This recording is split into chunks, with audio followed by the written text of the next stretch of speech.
रहमान साहब यकीनी तौर पे कायद आज़म ने ख़ुद डेमोक्रेसी पे बिलीव करते थे। डेमोक्रेटिक स्ट्रगल की पाकिस्तान बनवाने के लिए, कोई वायलेंट स्ट्रगल नहीं की, आर्म्ड स्ट्रगल नहीं की।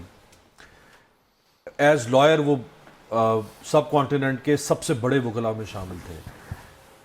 आज पाकिस्तान की जुडिशरी जस्टिस सिस्टम, आज से मुराद है कि सक्सेसिव, नॉट आज, पाकिस्तान की डेमोक्रेसी कहाँ खड़ी है। पाकिस्तान में जो कायद ने जो माइनॉरिटीज़ के राइट्स हैं, जो और इंडिविजुअल फ्रीडम है, कलेक्टिव फ्रीडम है, पॉलिटिकल फ्रीडम है, ये जो बाकी आज़ादियाँ हैं, इनमें हमारी अगर दर्जा बंदी देखें तो हम डाउन ग्रेड हुए हैं।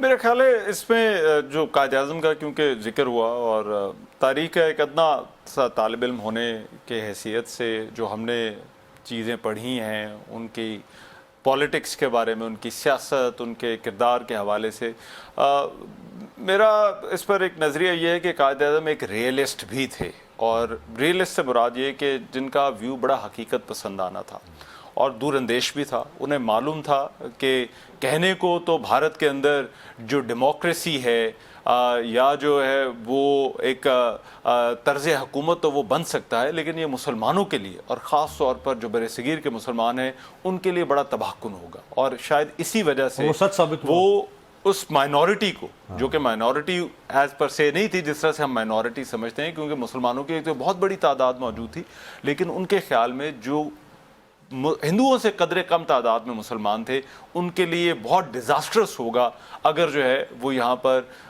कोई जो डेमोक्रेसी आए या जिस तरह से जो हिंदुओं की हुकूमत आए। तो मेरा ख्याल है ये वो चीज़ थी जिसको वो कहीं ना कहीं पर फोर्स ही कर रहे थे। और इसी वजह से उनके जब 1934 के बाद हम ट्रांजिशन का भी जो टाइम देखते हैं, उसमें सबसे बड़ी रियलाइजेशन ये थी कि मुसलमानों के लिए एक अलग मुल्क चाहिए और ये ज़रूरी है, इसके बगैर ये होगा नहीं।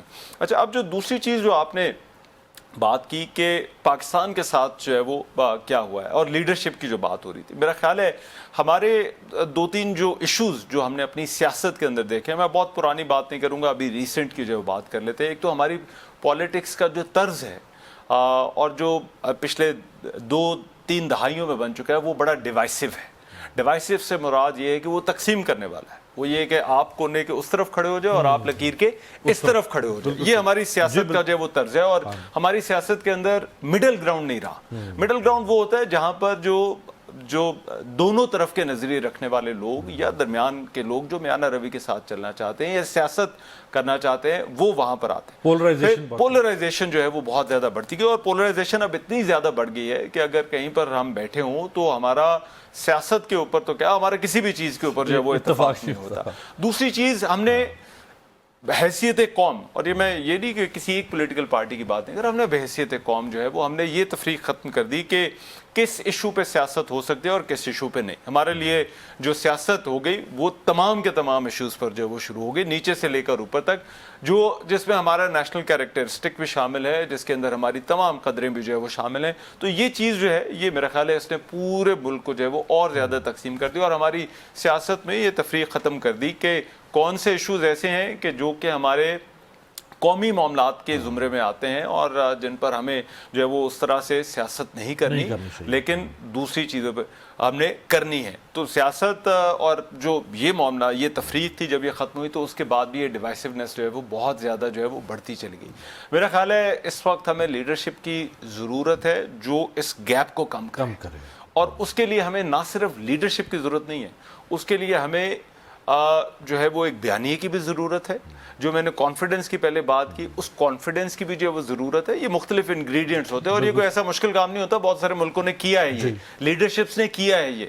ये कोई वो क्या कहते हैं ना, इन्वेंटिंग द व्हील नहीं होगा कि दोबारा से हमें कोई पहिया ईजाद नहीं करना। ये काम अगर आप लीडरशिप्स को पढ़े, आप मुल्कों को पढ़े, बहुत सारे मुल्क जो हैं वो उन्होंने कम बैक किया है, दोबारा से जुड़े हैं। पोलराइजेशन मतलब जेनोसाइड्स हुए हैं, एक दूसरे को लोगों ने जो है वो साउथ अफ्रीका जैसे मुल्कों की एग्जाम्पल, जर्मनी की रीयूनिफिकेशन, जर्मनी की, तो ये मुल्क जो है वो पोलराइजेशन से वापस भी आए हैं। और ये इतना मुश्किल काम नहीं है, सिर्फ बैठने की जरूरत है, उन मॉडल्स को स्टडी करने की जरूरत है जिन्होंने ये किया है और प्रेसिडेंट्स मौजूद हैं, हम भी कर सकते हैं। बहुत अच्छी बात।